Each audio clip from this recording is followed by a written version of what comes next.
There's a certain kind of coach who believes what we believe, who leads people to greatness, who gets people unstuck, who unlocks all of your passion.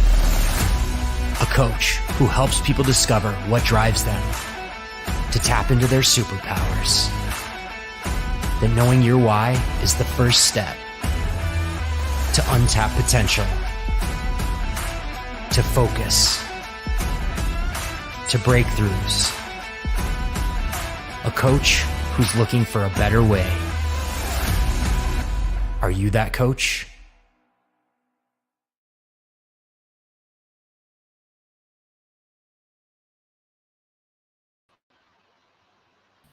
All right. So we are all here. Hi, Lisa. How are you? I'm awesome. Thank you for having me. And I love that intro. I hadn't seen that yet. Isn't that great? You are that coach. I love that you love it because, when we put that together, we're appealing to the coaches that are our ideal clients, right? So we're practicing what we preach. We talk about, who are we looking for? We're looking for a coach who's looking for a better way, looking for a coach that's willing to be different, that wants to contribute to the success of their clients. But let's not get ahead of ourselves. Let's introduce you. Lisa, we've had you on before, but I absolutely love having you and your partner, Kevin, on because you're one of our early adopters. And every time I talk to you, I learn something new about how you're using the why in your practice. And now you're using the WHY.os. And so for those of you that don't know, Lisa Schermerhorn is a mindset coach. She's a why coach and an international best-selling author. And her new book coming out soon is called In Every Belief There Is a Lie.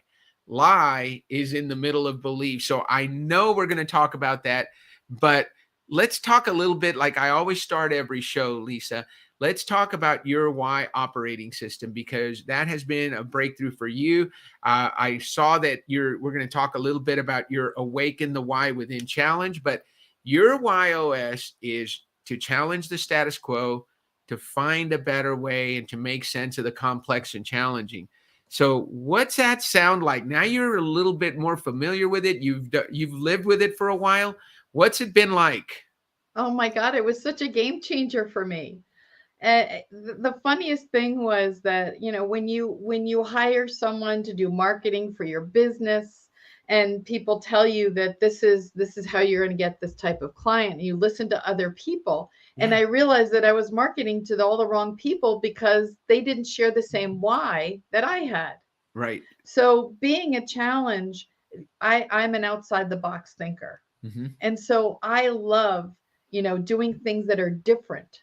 And when I was constantly marketing to people who are right way, who are very process oriented and very structured, and I was scaring the heck out of those people.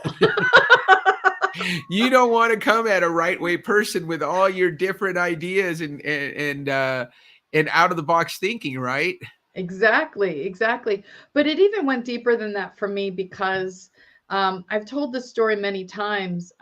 Growing up, being different, and you're not understood, and you can get bullied. You can have all kinds of, people like, why can't you be like so and so, and what's Right. wrong with you? And so I grew up feeling broken. Now my partner Kevin, my business partner Kevin, owned his why. He owned his challenge. He was like, I am going to be different, and I own it, and I love it. Whereas that wasn't so much for me. Mm-hmm. And when I got to the time in my life where I had the opportunity to discover my why, it helped me better understand why I did the things I did. I realized that I wasn't broken. I realized that that was my superpower, and it made me feel empowered. And I realized that everything I do in my life is challenge. That is so powerful what you just said, because I think one of the things that, you're trained in NLP. So you know a lot about how the human mind works and how to rewire things, but yet the why gave you the most clarity, even though you'd gone through all of that. What was different about it for you? Well, all of the other, I have done, Myers-Briggs, and I've done the DISC assessments. I've done a lot of different assessments, and they're very accurate and they help you so much. But what happened was they tell you how you do things. Right. Whereas my why was like how I go on vacation. I don't know if you can all see, I live in a log home on the side of a mountain. It's not for everyone. It's like, I Right. love being different. I love being that unique person who thinks outside the box. Every time someone asks me to do something, I always think, how can I make this different? How can I Right. make this unique? So, and that was the idea of finally owning that. Yeah. I love that you said that. So I want to make sure we acknowledge some of our folks that are listening. So Gary Sanchez is following. He said, "Hey, one of our favorite challenges." So I think it's a toss up between you and Melanie, but Rosie Ward is out there. We've got quite a few of you who love to challenge the status quo and do things differently. So thank you. And look, here's a guy you introduced me to, Raymond Kemp. Yes. He said, "Excellent." Yeah. And he is doing some great things. Also, we love having him on the team. And then let's see here. Aiden Leonard said classic. I'm sure she was responding to your challenge description. And I love this one from Bill Summers, a peacock in the land of penguins. Yay. Is that how you felt, growing up? Absolutely. Absolutely. Everybody's doing it the same way, right? They're going by the book. They're doing things that everybody else is doing. And you were like, hey, that's not where I want to go. Well, I'm dating myself, but I always have the image of that show, The Munsters. I don't know Yeah. if you remembered, Oh yeah. and they had Herman Munster, and they were all like vampires and Frankenstein, and there was Marilyn in the middle. Yeah. You were the one that stood out and you were different, right? And Yes, and yes, and I love that you own that now, because I think it's helping you in your practice, and it helps you attract the right kind of clients that are looking for somebody that's going to challenge them, that's going to find a better way and help them make sense of it all. So I love that you talk about that all the time, and thank you for sharing it with your clients. Now, yeah. you've got a challenge going on right now. And speaking of challenge, you've got a challenge that you and Kevin, your partner, are doing together Right. called Awaken the Why Within Challenge. So it's a 5-day challenge. I joined you guys today for Yeah. about 45 minutes to talk about why. Tell us about that challenge, and can people still join? Well, they can if they want to join. We have a something set up on Mighty Networks where they Yeah, can see all of the past 3 days, so they can excellent. see what's going on. But I will tell you, one of the greatest gifts that I've been given is having the partner Kevin, because even though we have challenge as the same challenge as our why Yeah. and the same how better way, but he's a contribute. Mhm. And he was responsible for so much of that challenge because I've been in the middle of editing my book and being really busy. And he Yeah. put so much time and energy and work into that. And he supports me in ways that I couldn't be able to do what I do as a coach. Because having that better way and challenge, I'm always that visionary. I'm Yeah. always thinking, he has that IT background, even though he expresses his why differently. Right. He's more grounded than I am, so Yeah. he can help actually get things accomplished. And that's what is really great when you have a partner like that. And the challenge has been fun. We've gotten a lot of feedback from people. They're having fun discovering the different whys, and we have a VIP option at the end. So we're doing a really deep dive into discovering all the different whys, and then towards the end of the week they can see if they can figure out their why, or they can take the why tests. And that's our Fantastic. So VAP and coaching along with that. I love that. So this is your first time doing something like this. What's your biggest lesson learned? Because I know we have a lot of coaches listening. What's the biggest lesson learned so far? Oh my gosh, poor Kevin was on vacation 2 weeks ago, and he Yeah. was doing all the technical setup, and then he missed his flight coming home. Oh So gosh. then he had to work off of a tablet, and then he got sick. So the poor guy, so planning further in advance to Yeah. get the challenge going, because there were a lot of technical glitches that we've had to deal with. Yeah. It's been a fun ride. I love doing it, and it's really been great to help us learn to do other ones in the future. I love that, Lisa. I think the great thing about it is you guys took action, right? Yes. Imperfect action is better than inaction. And you're gone ahead and done your first challenge, because guess what? The next one's going to be better, right? And the Exactly. next one's going to be better after that. I saw some of the clients that you had on. It was such an engaging conversation. They had such great questions. I can tell you've done a great job of preparing them with the knowledge they need so they can learn their why. And then not only that, take advantage of it. But, for the coaches on the line, I think it's a great teaser to get them to want to work with you further, because I think Yes. there's more to it, right? You can find out your why and your why, how, and what, but what you do is bring some more depth to it. Yeah, and one of the things as a coach that I really love about being trained through the Y Institute, Yeah. it's an incredible entree. It creates a conversation. It brings people in, and it Mhm. gives me so much information about the individual person. Mhm. Because one of the things that's so fascinating is someone will get their why and they'll either instantly go, yes, this resonates with me, or Right. no, it doesn't.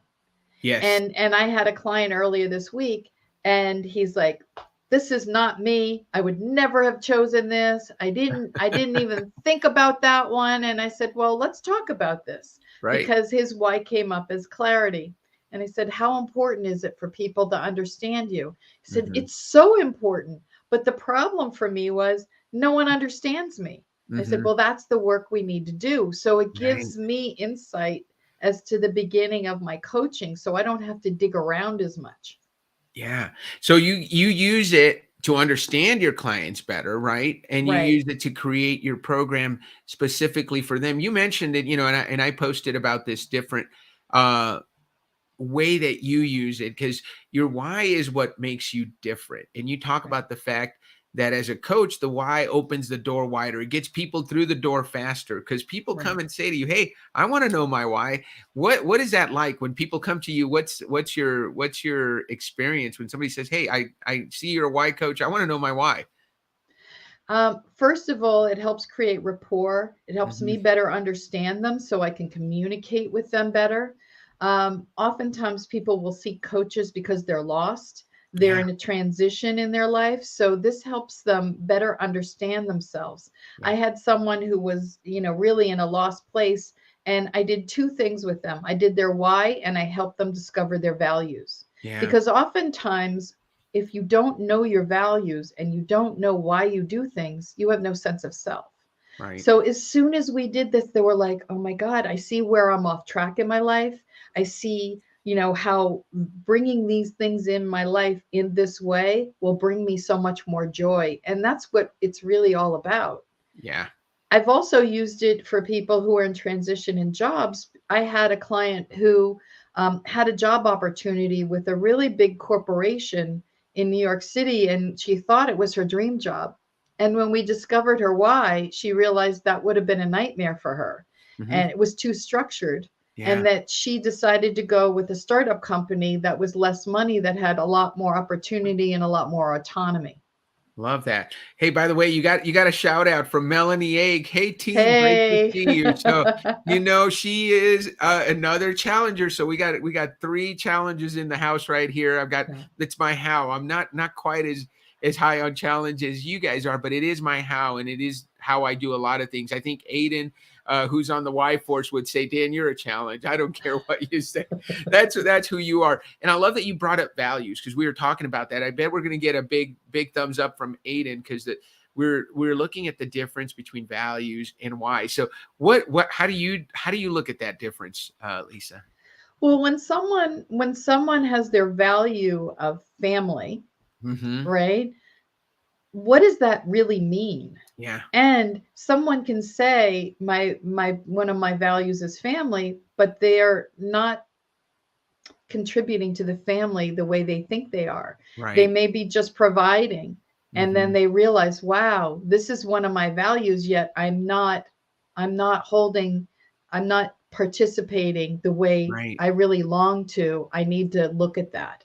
Yeah. So it's really how you do your why by having your values. I love that. Well, I want to get to the book. I mean, Yeah. you're writing, you're working on your second book. I know you told me it's being edited. So, Gary is working on getting his book done. I owe him a review. Everybody on the team is reading it. I know what a hard task that is, but how important it is to get your message out there. So your next book is called In Every Belief There Is a Lie, right? Yes.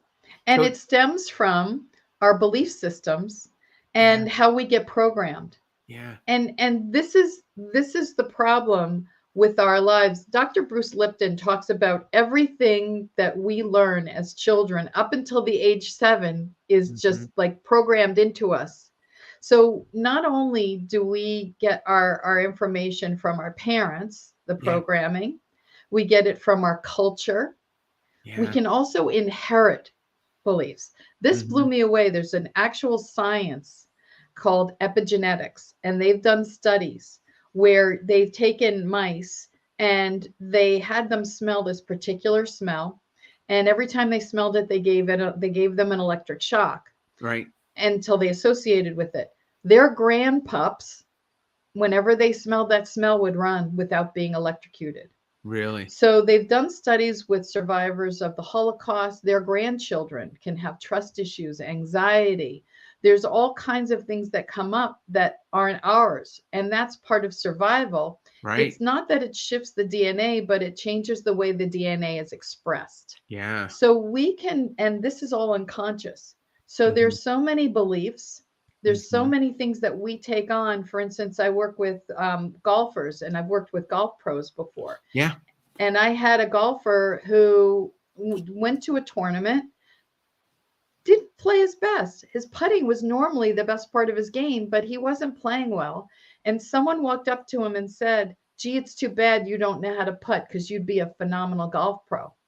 From that day on, he couldn't putt Yeah. because he took that on as a belief system. Mhm. I worked with him in one session. He went out and played the best game he'd played in years.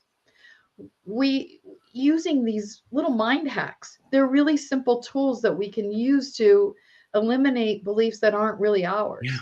And the problem is, along with that, is that those beliefs run us unconsciously. We get on that wheel doing the same thing over and over again, expecting a different result because our unconscious mind, our autonomic nervous system, Mhm. is always in survival. It's always looking for how can I protect Dan? How can I Yeah. protect Lisa? Right. And so it's always looking, and it's using the wisdom it knows. Yeah. And so when you educate that part of your brain Right. and help it better understand, it'll change the way you see the world.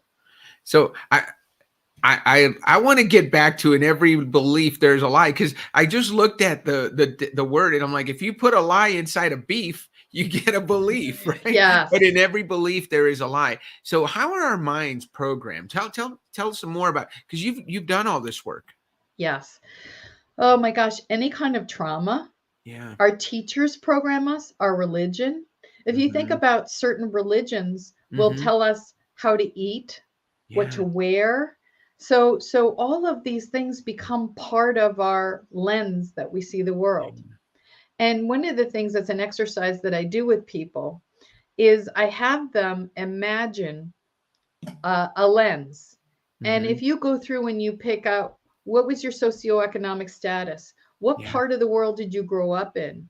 Did you have scarcity issues? What was money? What did money mean to you? So if you put all Mhm. that inside a lens, and then Mhm. you put another lens of someone else that you know whose lens is completely different, you're going to see the world differently. Right. And I always say, you have one person who watches MSNBC and another person who watches Fox News. They both believe that they're seeing the truth. Mhm. So, what is the truth? Each one of them is getting a lie. What is the real truth? Right. What is reality? So we have a part of our brain called the reticular activating system that seeks out what we believe. Right. It's Right. like when you buy that new car, and as a challenge, I'm like, I'm getting something different. No one else is going to have this. And then I'm on the highway and I see it everywhere and I get so mad. Because And you're all of a it's, sudden they're everywhere, right? yeah. So our brain is always filtering what Mhm. we believe. Yeah. So we get we get programmed through religion, we get programmed through our parents, through our Yeah. culture, our beliefs around money, trauma. And then what I do is I help people identify. I help people identify where this belief came from and then release it. Okay. Because let's say you had a betrayal when you were a child. Let's say a parent left and abandoned you. You suddenly see the world through those eyes. And now you start to attract people who abandon you.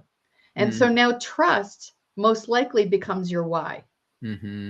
Right? So you see the world through your trust. Why? Right. And now there's the challenge of each why.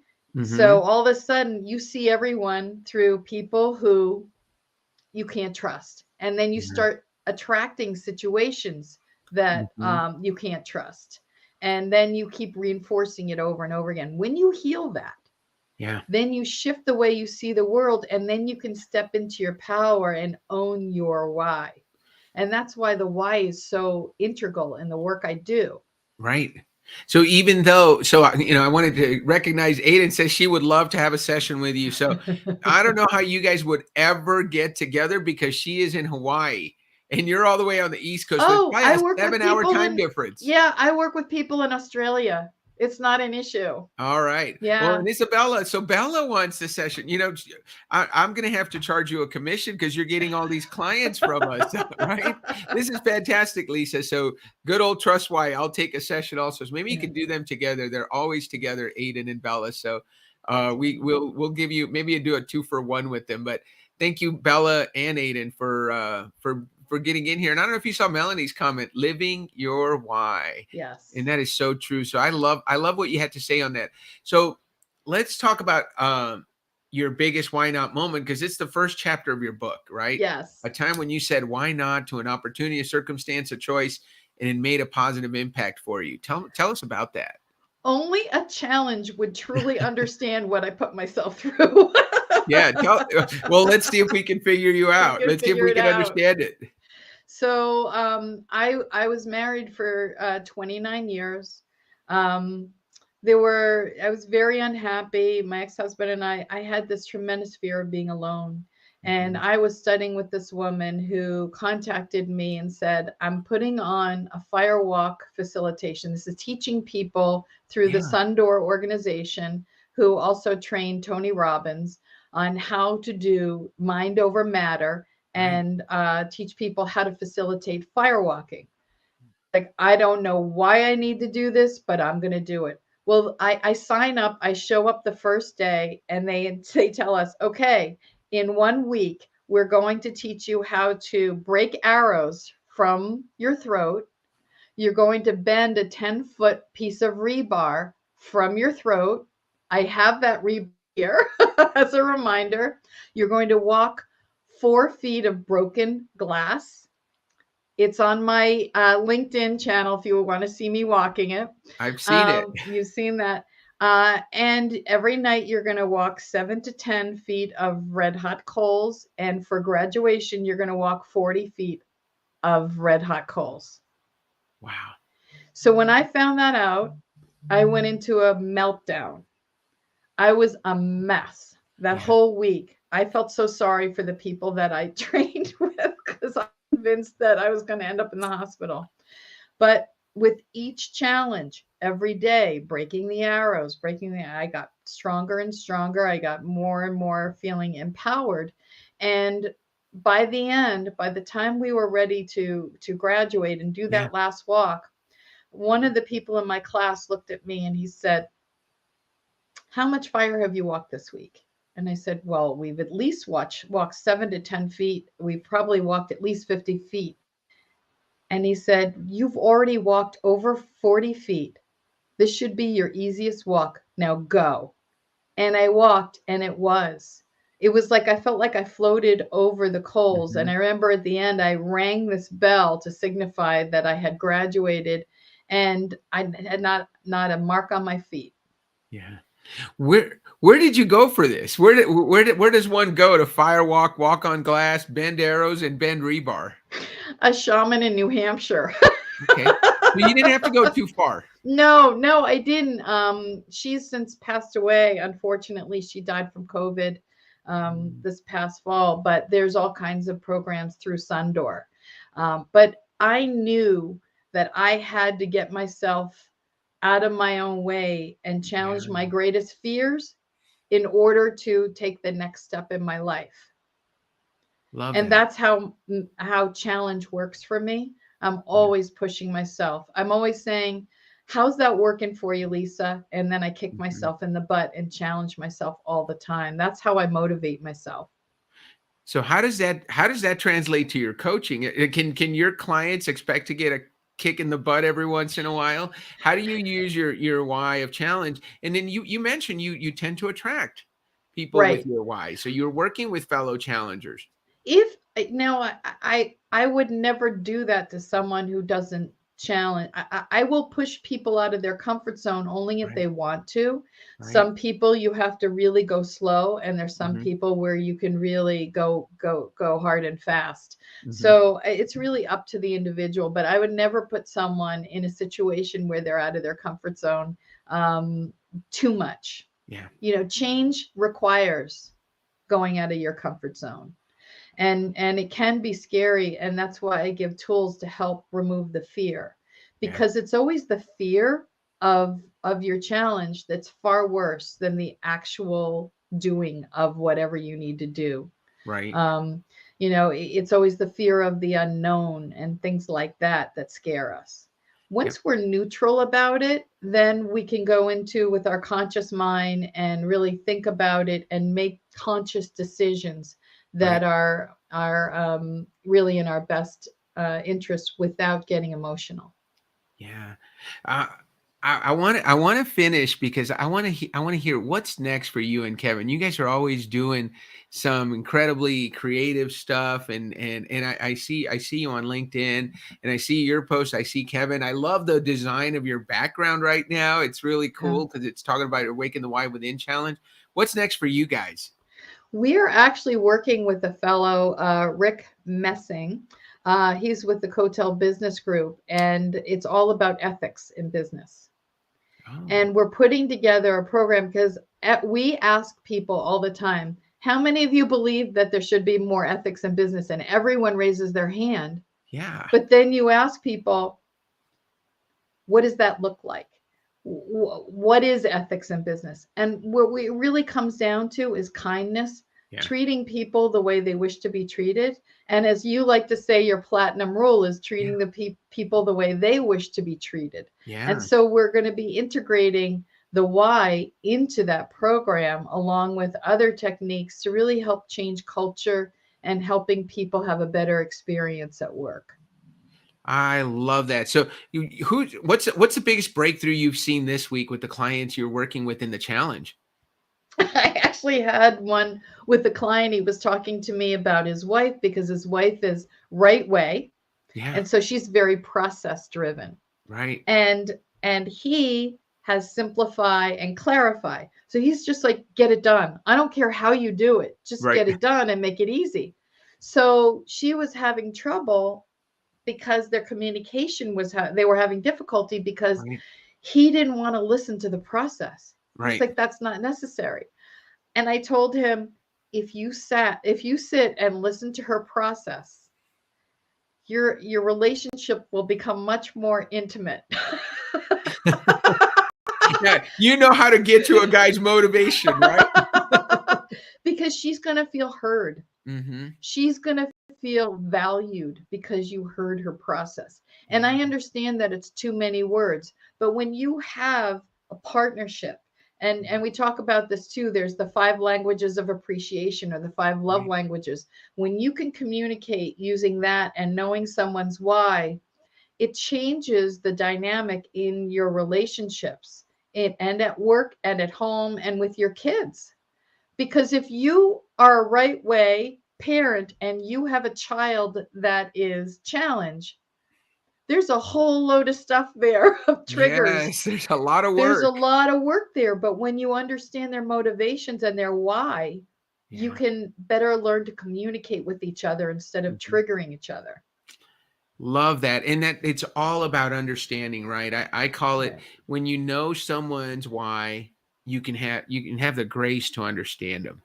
Right? Exactly. You know where they're coming from. It's not that they don't like you. It's not that they don't like your rules and Right. everything that you do. It's just the way they're wired. They want to find a better way, right? So, Exactly. Aiden says, so true. The knowing the YOS of my significant other has saved our relationship many times. And you're talking about that with a spouse and a client and his spouse, and how you helped them understand that a little bit better. I can't wait to hear the success story that'll come out of that. And we are going to see each other in September. I think we're gonna talk Kevin out of getting off the plane, off a boat, and flying to Albuquerque, because we're going to have our conference in September, and we're going to have all our Y Institute coaches hopefully here. We're making those arrangements right now. Lisa, what's the last word you want to say today? I just want to say how grateful I am for the Y Institute. It was a game changer for me. And I hope if any of you who are listening who are coaches, it's one of the greatest gifts you can give your clients as well as yourself. And I use it every day. I think about it every day. It helps me motivate. It helps me better understand why I make the decisions I make, and it helps me own them. I can stand taller in it now. And I just love you guys. I love your organization, and I just want to say thank you again for letting me be part of this. Thank you so much, Lisa. That, I don't think I can say anything better to close the show other than that's a wrap. Thank you, and we will talk to you soon, Lisa. Have a great rest of Thank, the week, and good thank, luck with the Awaken the Why Within challenge. thank you.